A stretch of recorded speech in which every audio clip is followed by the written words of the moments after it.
भारत और अमेरिका के बीच बातचीत के रास्ते खुले हैं।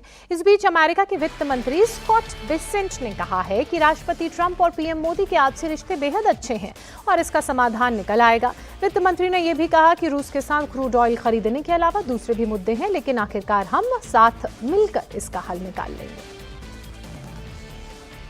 डोनाल्ड ट्रंप के एडिशनल 25% टैरिफ लागू होने के बाद भारत और अमेरिका के बीच ट्रेड सुलह के संकेत मिल रहे हैं।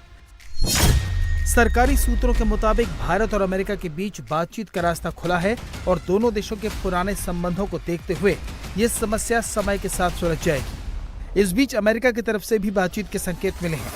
अमेरिकी विदेश मंत्री स्कॉट बेसेंट ने उम्मीद जताई है कि जल्द ही इसका समाधान निकल जाएगा।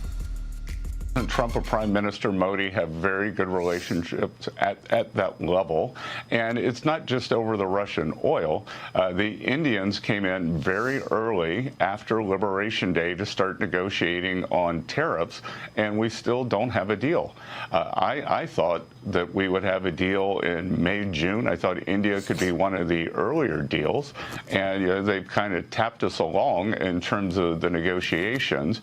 And then there is also the aspect of the Russian crude purchases, which they've been profiteering on.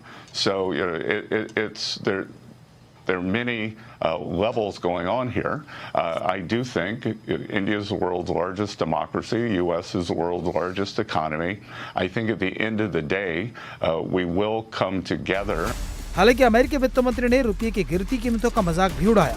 उन्होंने अमेरिका को होने वाले कारोबारी घाटे पर चिंता भी जताई। इस बीच टैरिफ के बाद लगने वाले झटके को लेकर भारत तैयार हो रहा है।